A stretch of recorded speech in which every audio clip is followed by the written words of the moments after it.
എല്ലാവർക്കും നമസ്കാരം. Let's read the news with അബീസിലേക്ക് സ്വാഗതം. ഇന്ന് ശനിയാഴ്ച ഫെബ്രുവരി 7-ാം തീയതി. ഇന്നത്തെ പ്രധാന തലക്കെട്ടുകൾ നിങ്ങളുമായി ഷെയർ ചെയ്യാനാണ് ഞാൻ വന്നിട്ടുള്ളത്. പത്രം തിരക്ക് കാരണം വായിക്കാൻ കഴിയാത്തവർക്ക് വേണ്ടിയാണ് ഞാൻ ഈ സമയം കണ്ടെത്തി ഞാൻ ഈ വാർത്തകൾ നിങ്ങളിലേക്ക് പ്രധാന തലക്കെട്ടുകൾ എത്തിക്കുന്നത്. ഒരിക്കൽ കൂടി ഞാൻ ആവർത്തിക്കുന്നു, പത്രം വായിക്കുന്നവർക്ക് വേണ്ടിയല്ല, പത്രം വായിക്കാൻ തിരക്ക് കാരണം വിട്ടുപോയവർക്ക് പ്രധാന തലക്കെട്ടുകൾ മാത്രം ഒന്ന് അറിയിക്കുന്നു എന്നുള്ളൊരു ചെറിയ എളിയ ഒരു ദൗത്യം ശ്രമമാണ് ഞാൻ ഏറ്റെടുത്തിരിക്കുന്നത്. ഇന്നത്തെ തലക്കെട്ടുകൾ: അണ്ടർ 19 ഏകദിന ലോകകപ്പിൽ ഇന്ത്യക്ക് 6ാം കിരീടം. ഫൈനലിൽ ഇംഗ്ലണ്ടിനെതിരായ ജയം 100 റൺസിന്. 2020 ലോകകപ്പിന് ഇന്ന് തുടക്കം. ആദ്യ ദിനം 3 മത്സരങ്ങൾ നേടാനായി ഇന്ത്യ ഇന്ന് ആദ്യ മത്സരം USA മുംബൈയിൽ വാങ്കഡെ സ്റ്റേഡിയത്തിലാണ്.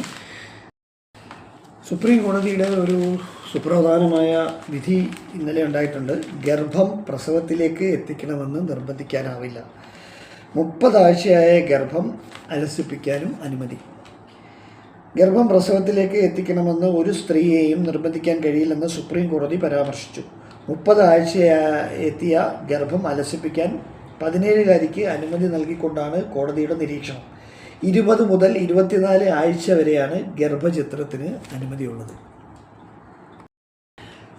വാഹന അപകടത്തിൽ 2 പേർക്ക് പരിക്ക്. കാർ ഓടിച്ച നടൻ മണിയമ്പിള്ള രാജു അറസ്റ്റിൽ. ഇന്നലെയാണ് സംഭവം.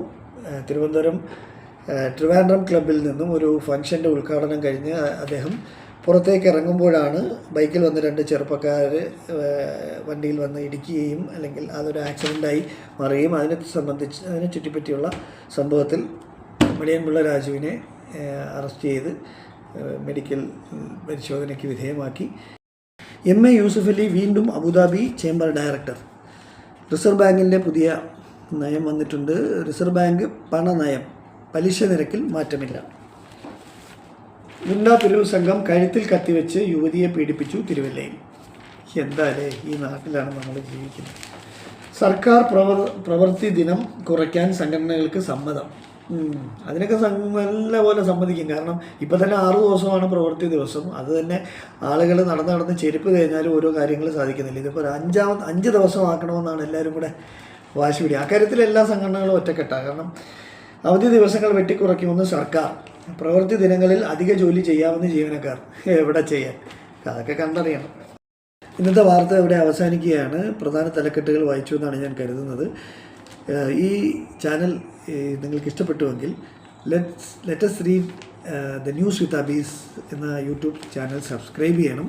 അത് നിങ്ങളെല്ലാവരും കണ്ട് എൻ്റെ ഈ എളിയ ശ്രമം നിങ്ങൾക്ക് ഏതെങ്കിലും തരത്തിൽ പ്രയോജനപ്പെട്ടാൽ, ഇതൊരു അപ്ഡേഷനാണ്, ചെറിയ കാര്യങ്ങളാണ് എങ്കിലും നമ്മുടെ തിരക്ക് കാരണം വിട്ടുപോകുന്ന കാര്യങ്ങൾ ഞാനൊന്ന് നിങ്ങളുടെ ശ്രദ്ധയിൽപ്പെടുത്തുന്നു എന്ന് മാത്രമേ ഉള്ളൂ. ഇത് എൻ്റെ ക്രിയേഷൻ അല്ല, എൻ്റെ ക്രിയേറ്റിവിറ്റി അല്ല. ദിനവും പത്രത്തിൽ വരുന്ന കാര്യം ജസ്റ്റ് നോക്കി നിങ്ങളെ വായിച്ച് നിങ്ങളെ അറിയിക്കുന്നു എന്നുള്ളത് മാത്രമാണ്. അപ്പോൾ സീ യു, നാളെ കാണാം.